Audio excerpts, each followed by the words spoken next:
कुछ फिल्मों की कोई तुलना नहीं की जा सकती और ना ही उन्हें रेटिंग दी जा सकती है। ग्रेव ऑफ द फायरफ्लाइज ऐसी ही एक एनिमे फिल्म है। 1988 में रिलीज हुई इस फिल्म को देखने के बाद कोई भी एक ऐसा व्यक्ति नहीं मिलेगा जो रोया ना हो। इस फिल्म की कहानी जीवन भर आपके दिमाग में रह सकती है और मेरी माने तो ये दुनिया की सबसे इमोशनल फिल्म है जिसने मुझे भी रुला दिया। इसीलिए पूरी वीडियो को बिना किसी डिस्टरबेंस के देखें। मैं वादा करता हूँ कि इस फिल्म को देखकर आपका समय बर्बाद नहीं होगा।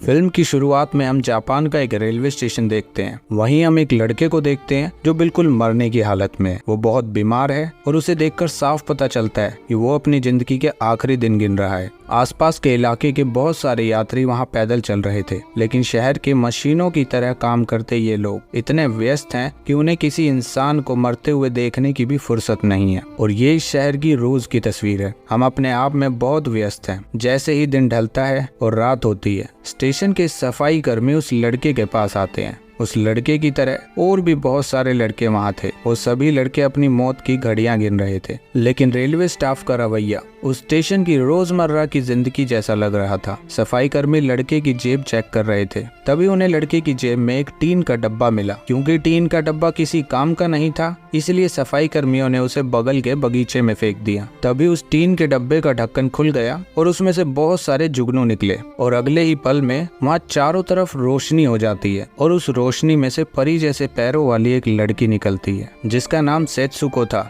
वहीं हम देखते हैं कि उस लड़के की अब तक मौत हो चुकी थी। उसका शरीर बहुत दूर पड़ा है। छोटी लड़की सेत्सुको उस लड़के के पास भागने ही वाली थी कि एक हाथ उसके कंधे को छूता है। जब सेत्सुको पलट कर देखती है तो वो हाथ उसके भाई का था जिसका नाम था सैता। सेत्सुको ने अपने भाई का हाथ पकड़ा और एक अज्ञात मंजिल की ओर जाने वाली ट्रेन की तरफ चल पड़ी। असल में जो लड़का वहाँ स्टेशन पे मर गया था वो कोई और नहीं, सेत्सुको का भाई सैता था और ये उन दोनों भाई बहनों की आत्मा थी। घटना कई साल पहले की है। वो समय दूसरे वर्ल्ड वॉर का था जब अमेरिकियों ने जापान पर हमला किया था। आम लोग अपनी जान बचाने के लिए छुपने की जगह ढूंढने के लिए इधर उधर भाग रहे थे। उस समय सैता ने उसके घर की जरूरी चीजों को जमीन खोदकर अंदर दबा दिया ताकि युद्ध खत्म होने के बाद वो लोग उन चीजों का दोबारा इस्तेमाल कर सके। हम वहाँ सेत्सुको और उसकी माँ को भी देखते हैं। उनकी माँ कहती है, मैं शेल्टर में जाकर तुम्हारे लिए जगह बनाती हूँ, फिर तुम दोनों अपना काम खत्म करके शेल्टर की तरफ आ जाना।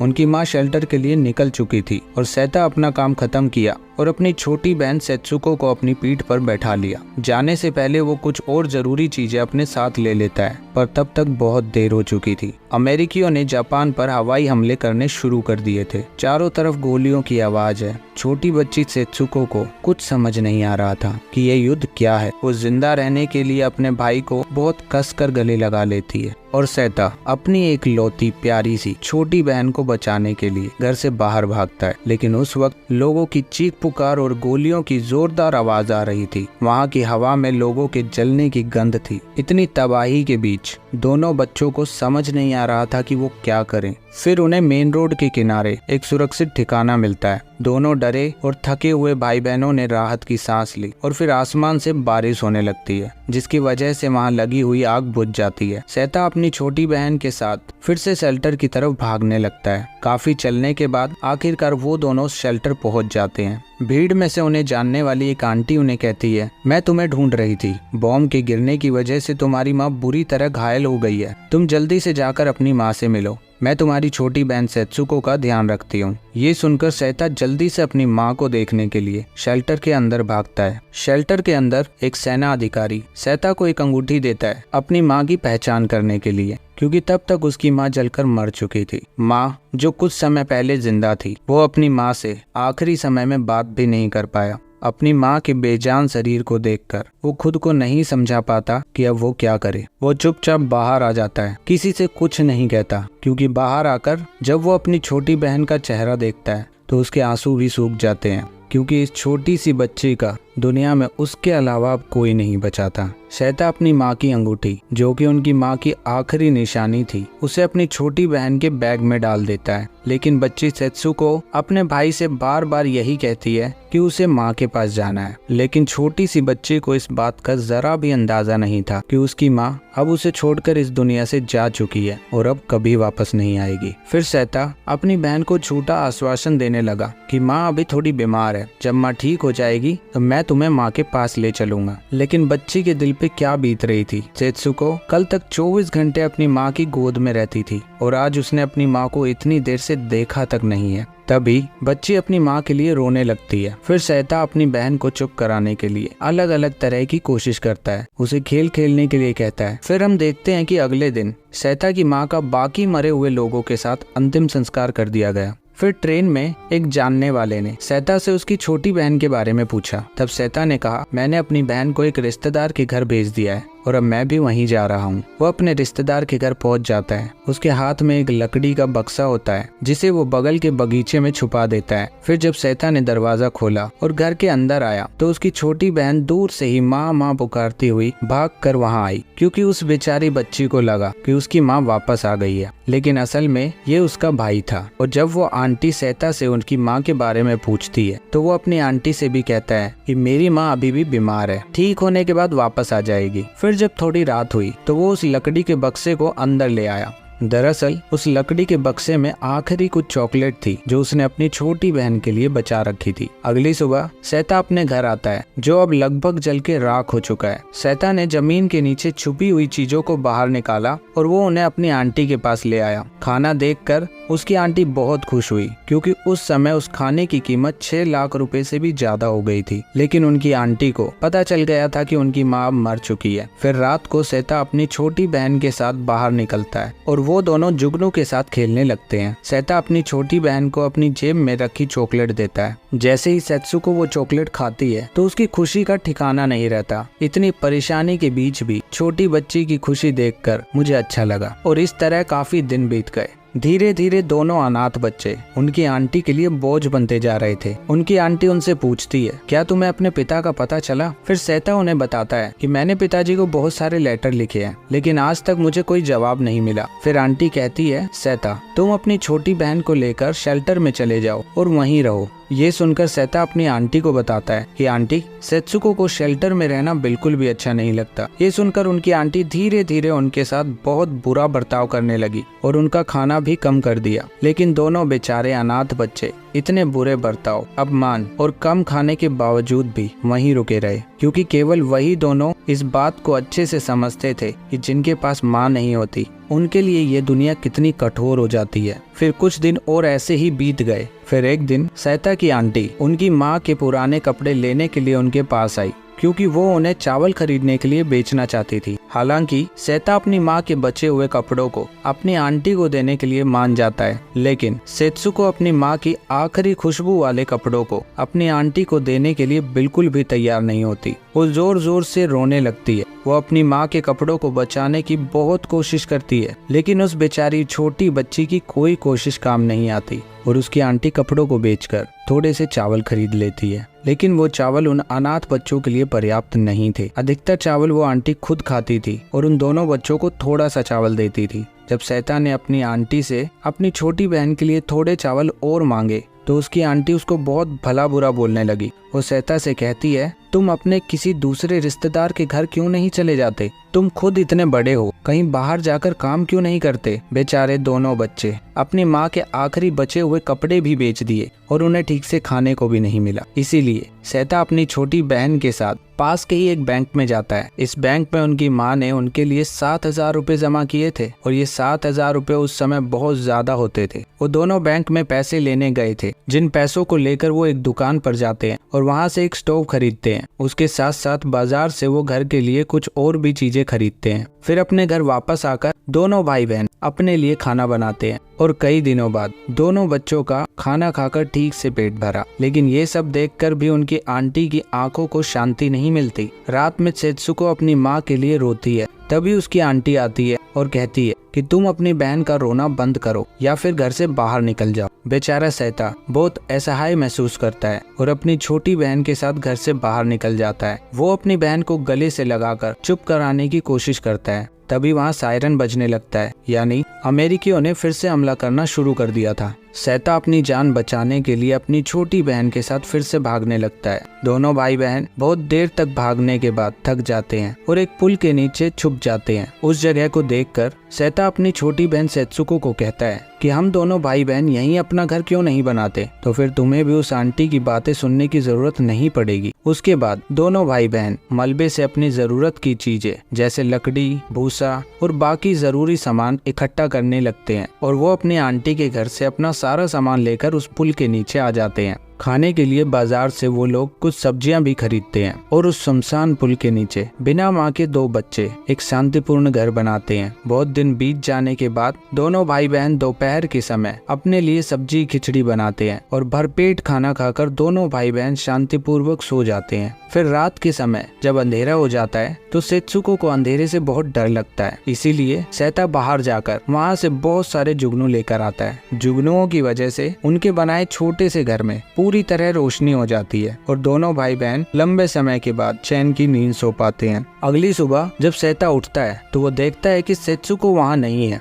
तो वो जल्दी से उठकर बाहर जाकर सेत्सुको को देखता है, जो वहाँ पर कब्र खोदकर पिछली रात को मरे हुए जुगनुओं को उसमें दफना रही होती है। फिर सेत्सुको अपने भाई को देखती है और उससे कहती है कि भाई, हमारी माँ भी तो ऐसी ही किसी एक कब्र में लेटी हुई है ना। मुझे सब पता है, आंटी ने मुझे सब बता दिया था कि हमारी माँ अब जीवित नहीं रही। ये सुनकर सैता को कुछ समझ नहीं आता और वो अपनी छोटी बहन के सामने फूट फूट कर रोने लगता है, क्योंकि उसकी प्यारी सी छोटी बहन को पता चल गया था कि उनकी माँ इस दुनिया में नहीं रही। वो अपनी छोटी सी बहन से कहता है, तुम रो मत सेत्सुको, जब युद्ध रुक जाएगा तो मैं तुम्हें अपनी माँ की कब्र पर ले जाऊंगा। हम माँ की कब्र के बगल में ही एक घर बनाएंगे और हमेशा वहीं रहेंगे। फिल्म का ये सीन सच में बहुत ज्यादा इमोशनल था। दोनों छोटे बच्चे अपने आप को कैसे संभाल रहे थे। फिर ऐसे ही बहुत दिन बीत गए। उन्होंने जो पैसे बचाए थे वो भी खत्म हो गए। दोनों भाई बहन के पास अब खाने के नाम पर कुछ नहीं बचा था। पहनने के लिए कपड़े भी खत्म हो चुके थे। दोनों भाई बहन मदद मांगने के लिए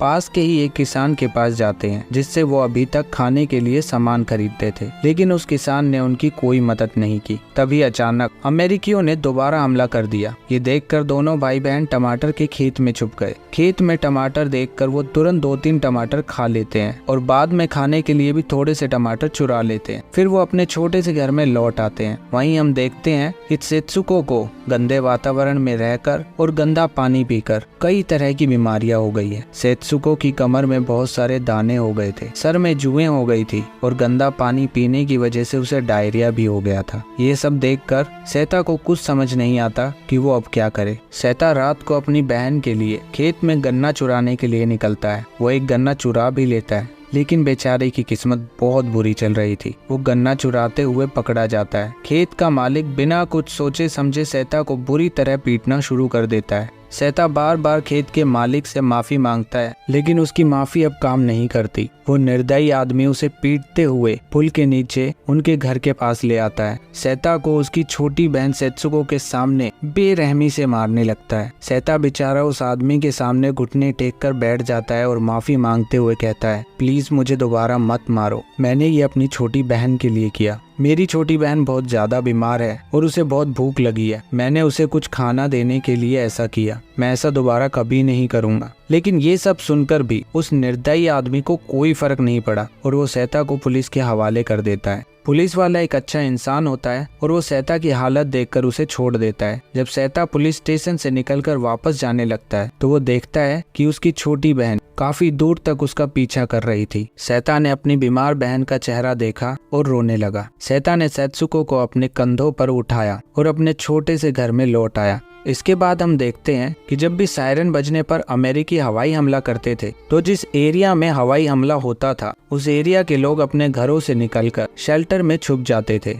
इसी समय का फायदा उठाकर सैता अपनी जान जोखिम में डालने लगा और सबके घरों में जाकर वहाँ से कुछ खाना और कपड़े लेकर आने लगा ताकि वो अपनी छोटी बहन को कुछ दिनों के लिए खाना खिला सके। ऐसे ही कुछ दिन बीत गए, लेकिन सेत्सुको धीरे धीरे और ज्यादा बीमार होने लगी। इसीलिए सैता उसे एक डॉक्टर को दिखाने के लिए शहर के एक हॉस्पिटल में ले जाता है। डॉक्टर सेत्सुको की दयनीय हालत देखकर उसके भाई से कहते हैं कि तुम्हारी बहन की हालत बहुत ज्यादा खराब है, वो गंभीर कुपोषण से भी पीड़ित है और उसे डायरिया भी है। फिर सैता डॉक्टर से कहता है कि डॉक्टर आप मेरी बहन के लिए कोई दवा लिख दो, लेकिन डॉक्टर कहते हैं कि इस बीमारी का कोई इलाज नहीं है, पौष्टिक खाना ही तुम्हारी बहन की जान बचा सकता है। ये सुनकर सैता बहुत परेशान हो जाता है और वो डॉक्टर से कहता है कि मुझे आप ही बताइए कि मैं अपनी बहन के लिए पौष्टिक भोजन कहाँ से लाऊं। सैता अपनी छोटी बहन को गोद में लेकर हॉस्पिटल से बाहर आता है। दोनों भाई बहन सड़क पर चल रहे होते हैं। तभी उन्हें सड़क के किनारे एक स्नोबिल से कुछ टूटी हुई बर्फ पड़ी हुई दिखाई देती है। सैता उस बर्फ के कुछ टुकड़े उठाकर अपनी बहन के मुंह में रखता है और पूछता है कि सेत्सुको तुम और क्या खाओगी, तुम बस मुझे बताओ, तुम्हारे लिए मैं सारा खाना लेकर आऊंगा। सेत्सुको बहुत कमजोर आवाज में कहती है कि भाई मुझे चावल खाने हैं, थोड़े से नूडल्स और एक आइसक्रीम भी। सैता अपनी छोटी सी बहन को कसकर गले लगाता है और कहता है बहन मैं तुम्हारे लिए सब कुछ लाऊंगा, तुम बस ठीक हो जाओ। फिर सैता अपनी बहन को पुल के नीचे बने उनके छोटे से घर में छोड़कर फिर से किनारे पर चला जाता है, क्योंकि उनके बैंक में अभी भी 3000 रुपए बाकी थे। वो उन पैसों को लेकर आता है, लेकिन इसी बीच खबर सुनने में आती है कि जापान अमेरिका से हार गया। उनके पिता इस युद्ध में नेवी ऑफिसर थे और उसे पता चलता है कि नेवी के जहाजों में सभी लोग मर चुके हैं। ये खबर सुनकर उन दोनों बच्चों की आखिरी उम्मीद भी खत्म हो गई। सैता भागते हुए बैंक से बाहर आता है और अपने पिता की तस्वीर देखकर रोने लगता है, लेकिन फिर उसने रोना बंद किया और अपने घर वापस जाने लगा। उसने आज अपनी छोटी बहन के लिए तरबूज और चिकन नूडल्स खरीदे, लेकिन तब तक बहुत देर हो चुकी थी, क्योंकि सैता को नहीं पता था कि वो अपनी बहन की जिंदगी के आखिरी दौर से गुजर रहा है। सैता ने तरबूज का एक टुकड़ा काटकर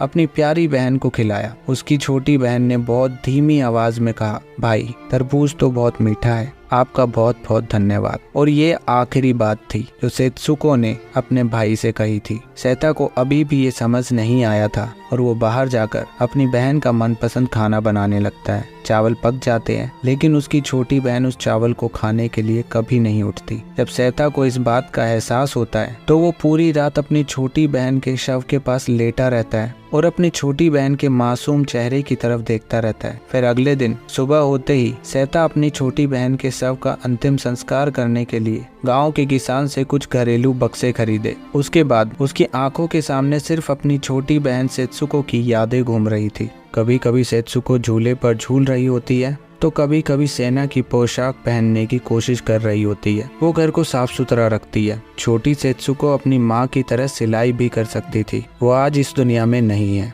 और अब उसको कभी भी कोई भी भाई नहीं कहेगा। वो अपनी छोटी बहन का अंतिम संस्कार करने के लिए पहाड़ पर ले जाता है। फिर वो सेत्सुको की बॉडी को लकड़ी के बक्से में रख देता है और उसकी छोटी बहन के कुछ मनपसंद खिलौने भी उसी बक्से में रख देता है। और आखिरी बार उसने अपनी प्यारी बहन का चेहरा देखा, जिसे वो अब फिर कभी नहीं देख पाएगा। आखिरी में दुनिया के सारे मोहमाया त्याग कर सैता अपनी बहन के बक्से में आग लगा देता है और बेचारी छोटी बच्ची इस निर्दयी दुनिया को छोड़कर हमेशा के लिए चली जाती है। फिर वो अपनी बहन की अस्थियों को एक टीन के डब्बे में भर लेता है और वहाँ से हमेशा के लिए चला जाता है। और फिर आगे जाकर सैता के साथ क्या हुआ हमने फिल्म की शुरुआत में देख लिया था और यहीं पर फिल्म खत्म हो जाती है। और मैं इस फिल्म के बारे में इससे ज़्यादा और कुछ नहीं कह सकता। और अगर आपको इस तरह की फिल्म एक्सप्लेनेशन वीडियो पसंद आती है तो हमारे चैनल को सब्सक्राइब ज़रूर करें और हमसे जुड़े रहें।